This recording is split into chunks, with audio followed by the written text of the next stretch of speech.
Imagine um mundo onde os guerreiros mais ferozes dos mares, os vikings, tremiam só de ouvir mencionar outro nome. Um povo tão ousado, tão rápido e tão implacável, que até os poderosos homens do norte temiam sua aproximação. Bem-vindo à história esquecida dos Wends, os piratas eslavos do Mar Báltico, cujos ataques espalhavam terror nos corações da Escandinávia. Hoje, vamos mergulhar na história deles. Uma saga de pirataria, poder e resistência que moldou o mundo medieval inicial. Prepare-se, porque esta é uma jornada por mares tempestuosos, aldeias em chamas e um choque de culturas que a história quase apagou. Vamos começar com os vikings, frequentemente vistos como os governantes supremos dos oceanos medievais iniciais. Com seus elegantes drácares, eles navegavam das costas da Grã-Bretanha até as terras distantes da Pérsia, deixando um rastro de destruição. Mosteiros eram queimados, aldeias saqueadas, e comunidades inteiras viviam com medo da ira dos homens do norte. Pais alertavam seus filhos para se comportarem, ou os vikings viriam buscá-los à noite. Mas, por mais temíveis que os vikings fossem, havia um grupo que eles próprios aprenderam a temer. Das costas sul do Mar Báltico vieram os Wends, um povo eslavo cujos navios eram tão rápidos, às vezes até mais rápidos, e cujos números frequentemente esmagavam seus inimigos. Suas frotas não eram apenas para navegar, eram como exércitos móveis, transportando cavalos e cavaleiros prontos para atacar a terra em um instante. Quando os Wends atacavam, batiam forte e rápido, deixando as costas da Dinamarca, Suécia e Noruega cheias de corpos e ruínas fumegantes. Nenhum lugar parecia seguro do alcance deles. Então, quem eram esses misteriosos Wends? Eram um conjunto de tribos eslavas que viviam ao longo do sudoeste do Báltico, estendendo-se da costa norte até a fronteira da Boêmia, e entre o rio Elba a oeste e o rio Oder a leste. Escritores estrangeiros, incluindo romanos, celtas e germânicos, deram-lhes o nome de Wends, mas eles não eram uma nação unificada. Em vez disso, eram compostos por várias tribos como os Obotritas, Liutite e Pomeranos. Eles se estabeleceram nessa região desde o período de migração, uma época em que muitos povos germânicos se moveram para o sul para conquistar terras como França, Espanha e Itália. Os Wends não estavam isolados do mundo, no entanto. Por centenas de anos, eles comerciaram e se misturaram com seus vizinhos. Arqueólogos até encontraram cerâmica Wendish na Escandinávia, prova de suas conexões. Os vikings tanto comerciavam quanto atacavam os Wends, às vezes tomando esposas Wendish. Há até uma lenda de que os vikings construíram um castelo chamado Jomsborg na ilha de Rügen, bem no território Wendish. Antes da época de Carlos Magno, o grande imperador franco, não ouvimos muito sobre esses eslavos do Báltico. Eles eram frequentemente rivais dos saxões próximos, e às vezes, aliados dos francos durante campanhas militares. Mas uma vez que os saxões foram controlados, os francos voltaram seus olhos para os Wends. Carlos Magno não conseguiu conquistá-los completamente, mas os forçou a pagar tributo ao seu império. Isso marcou o início de séculos de conflito latente entre os eslavos e os germânicos, uma tensão que moldaria o futuro dos Wends. No início, os Wends pareciam um povo pacífico e descentralizado, focado principalmente na agricultura. Mas a pressão de vizinhos hostis mudou tudo. Eles tiveram que se organizar, lutar de volta. Sua população se uniu sob líderes fortes chamados Khens, chefes poderosos que construíram exércitos e taxaram seu povo para financiá-los. O poder era centralizado em castelos fortificados feitos de terra e madeira, conhecidos como Grat ou Gorod. Algumas dessas fortalezas foram construídas em ilhas artificiais em lagos e pântanos, tornando-as quase impossíveis de atacar. Grande parte do trabalho pesado em sua sociedade era feito por uma classe de escravos chamada Scholop, muitas vezes composta por criminosos ou prisioneiros de guerra da Alemanha, Escandinávia e tribos vizinhas. O custo de manter essas fortificações e exércitos era alto, e isso empurrou os Wendes para a pirataria. Seus guerreiros eram pagos com os espólios de ataques, saques e escravos. Isso não era muito diferente do que seus vizinhos, incluindo os vikings, estavam fazendo. Mas o que distinguia os Wends era o quão urbanizados eles eram para sua época. A partir do século X, eles construíram grandes e movimentadas cidades ao longo da costa do Báltico. Lugares como Oldenburg, Lübeck, Stettin e Wolgast têm suas origens em assentamentos Wendish, originalmente chamados de Stargard, Liubis, Sessen e Vologost. No total, eles estabeleceram cerca de 12 grandes centros urbanos ao longo da costa e dos rios. Compare isso com a Suécia do século XI, que tinha apenas 3 cidades notáveis. Essas cidades Wendish abrigavam uma classe de comerciantes ricos que frequentemente governavam por meio de conselhos, às vezes jurando lealdade a um Kenneth próximo, enquanto outros operavam como cidades-estado independentes. Esses conselhos organizavam tanto missões comerciais quanto ataques de pirataria, com os chefes fornecendo guerreiros para tripular os navios. Falando de navios, os Wends e os escandinavos provavelmente influenciaram as técnicas de construção naval uns dos outros. Os barcos Wendish eram menores que os drácares vikings, medindo entre 8 e 14 metros de comprimento, mas eram mais rápidos por causa disso. Como os navios vikings, eles eram construídos com tábuas sobrepostas, mas os Wends usavam pregos de madeira chamados trenails em vez de metal. Eles também selavam as lacunas entre as tábuas com musgo, um toque único. Mais impressionante ainda, seus barcos foram projetados para transportar 2 cavalos cada, permitindo que levassem cavalaria em seus ataques. Eles desembarcavam perto de um alvo, descarregavam seus cavaleiros e atacavam assentamentos com velocidade e números a seu favor. Um famoso rei Wendish, Hatibor, teria comandado uma frota de 550 navios, o que significa que ele tinha mais de 1.100 cavaleiros sob seu comando.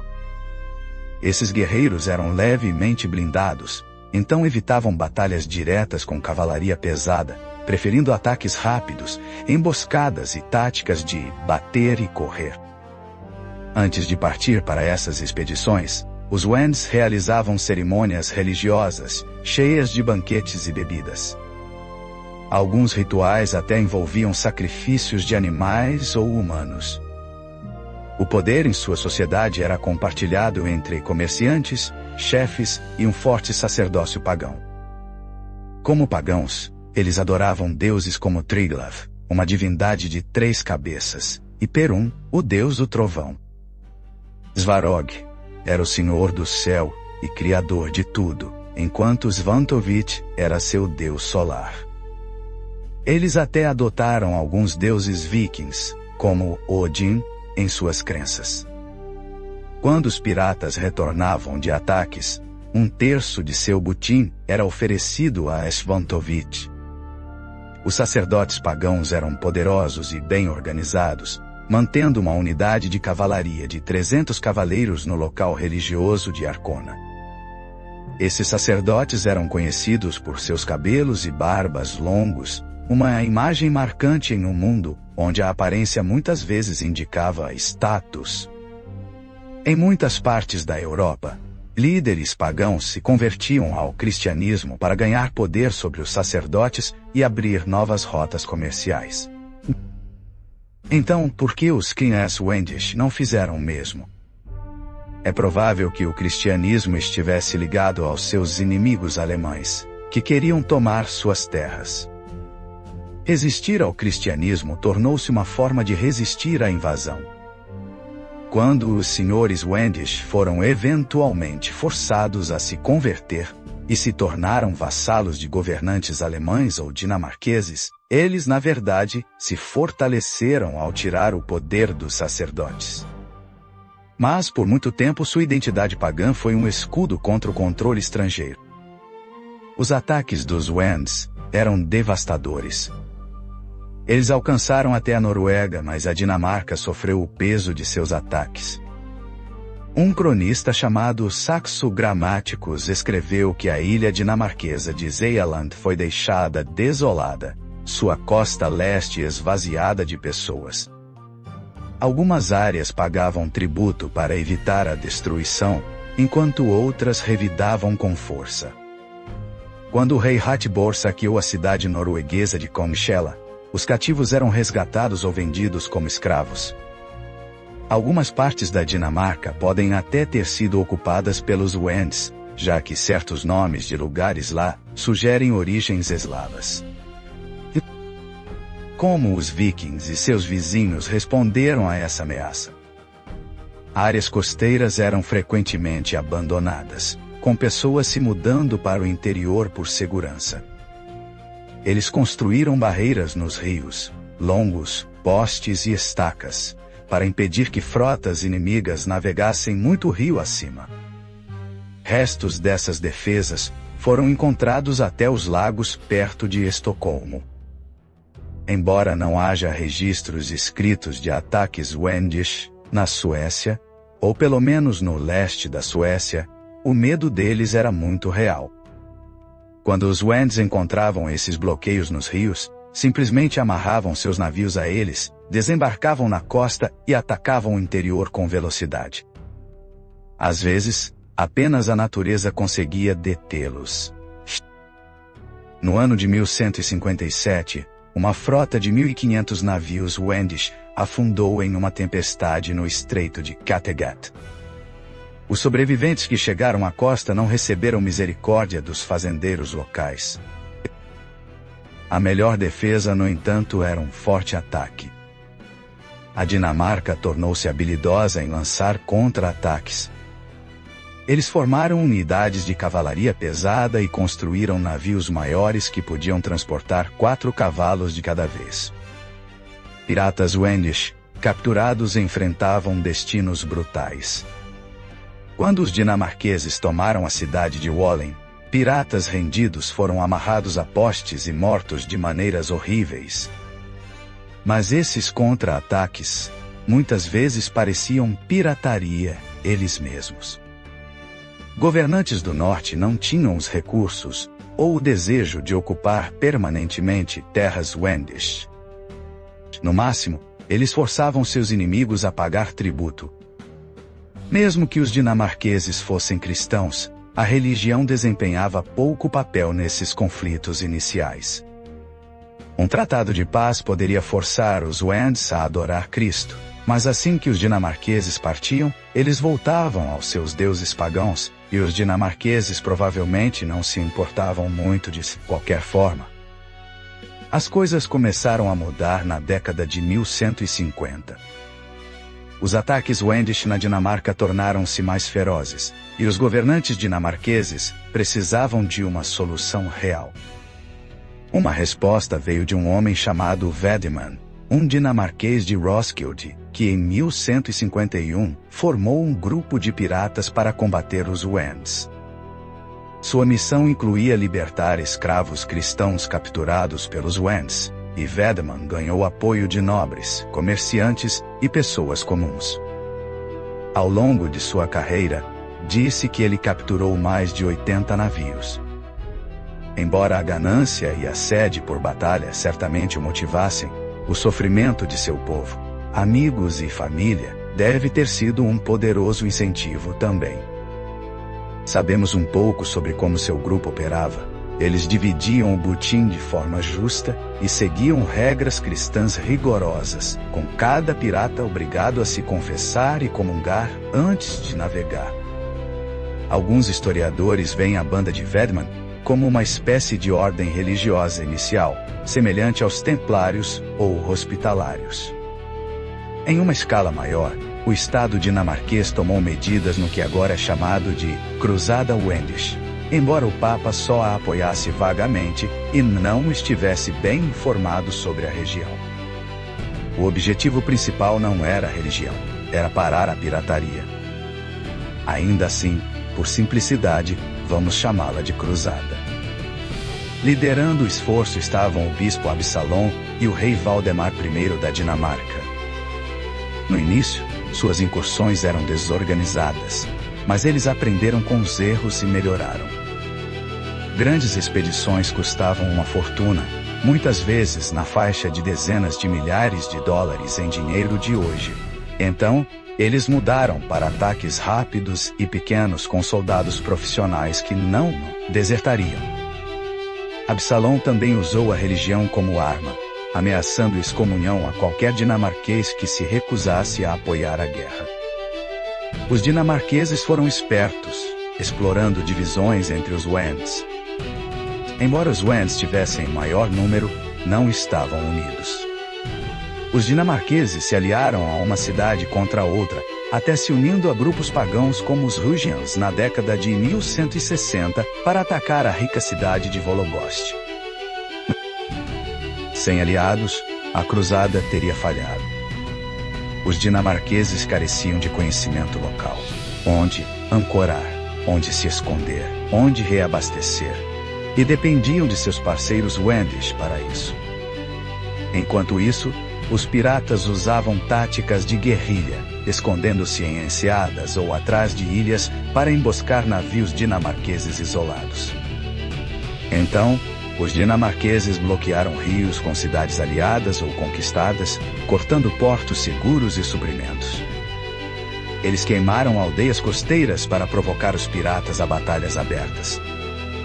Mas sabiam que ataques sozinhos não acabariam com um ciclo de violência. Para pará-lo, construíram torres guarnecidas em pontos-chave da costa dinamarquesa e enviaram patrulhas navais para guardar as águas. Com o tempo, os ataques Wendisch tornaram-se muito mais raros. Enquanto os dinamarqueses lutavam no mar, os alemães viram uma chance de enfraquecer os Wends em terra. Seu objetivo era a colonização. Eles enviaram pequenas unidades de cavalaria pesada para atacar guerreiros e aldeias dispersas, construindo fortes de madeira para garantir seus ganhos. Sacerdotes e colonos seguiram, forçando lentamente os Wends sobreviventes a abandonar seus costumes e se integrar ao sistema alemão. Alguns governantes Wendisch se renderam, converteram-se ao cristianismo e tornaram-se vassalos. Os dinamarqueses e alemães eram às vezes aliados, às vezes rivais. Os alemães usavam ataques dinamarqueses para tomar terras Wendisch, enquanto os dinamarqueses dependiam da expansão alemã. Mas quando os Wends enfraqueceram, as duas potências se voltaram uma contra a outra, muitas vezes incitando rebeliões Wendisch, umas contra as outras, em uma espécie de guerra fria. Quando essas revoltas saíam do controle, eles se uniam novamente. Era caótico. No final, a Dinamarca saiu por cima. O líder alemão, Henrique o Leão, tinha recebido carta branca no norte, mas quando se tornou muito poderoso, o imperador retirou seus títulos e o exilou para a Inglaterra. Isso deixou um vácuo de poder que a Dinamarca preencheu, tornando-se a força dominante no Báltico Ocidental. A ilha de Rügen, lar da cidade-templo de Arkona, era um alvo-chave. Lá, o ídolo de Svantovit recebia enormes tributos de piratas, às vezes valendo centenas de milhares de dólares em termos atuais. Quando os dinamarqueses finalmente conquistaram Arkona, destruíram o ídolo, tomaram seu tesouro para o rei Valdemar e forçaram os ilhéus a se converterem ao cristianismo. Eles juraram lealdade à Dinamarca, mas mantiveram algumas liberdades locais. Até o Papa enviou parabéns pela vitória. A partir de então, os reis dinamarqueses se autodenominaram Reis dos Vends, ao lado de títulos como Rei dos Dinamarqueses e Godos. Mais tarde, em 1540, a Suécia tomou esse título, razão pela qual tanto a bandeira dinamarquesa quanto a sueca apresentam 3 coroas. Os Wends fizeram uma última grande tentativa de atacar a Dinamarca em 1172. A frota dinamarquesa correu para enfrentá-los na Batalha de Falster e venceu decisivamente. O bispo Absalom exibiu as cabeças dos líderes piratas como um aviso. A pirataria não seria mais tolerada. Isso marcou o fim da pirataria Wendish. Os combates continuaram por mais algumas décadas, mas a Dinamarca garantiu a vitória e se estabeleceu como uma superpotência do Báltico. Nos próximos 100 anos, eles dominariam a região. No entanto, mesmo com o declínio dos Wends, novas ameaças surgiram do leste. Quando os dinamarqueses desembarcaram na ilha sueca de Åland, encontraram-na invadida por piratas da Finlândia e Estônia. Sua luta para controlar o Báltico estava longe de terminar. Conflitos futuros teriam um tom religioso mais forte, pois o Papa convocou cruzadas contra lituanos e letões, levando ao surgimento dos cavaleiros teutônicos. Mas essa é uma história para outro dia. Se você está curioso para saber mais sobre os sistemas navais da Dinamarca e da Escandinávia, confira meu vídeo sobre o Leitanger. Se você quer ouvir sobre a ascensão da Dinamarca por meio da pirataria, as cruzadas do Báltico ou os cavaleiros teutônicos, deixe-me saber nos comentários. Eu fiz este vídeo por causa do grande interesse em meu trabalho anterior sobre fortalezas flutuantes no Báltico, muitas das quais foram pioneiras pelos Wends, o flagelo esquecido dos mares medievais. A história deles nos lembra que a história não é apenas sobre os nomes famosos. Às vezes, os jogadores mais temíveis são aqueles que o tempo esquece.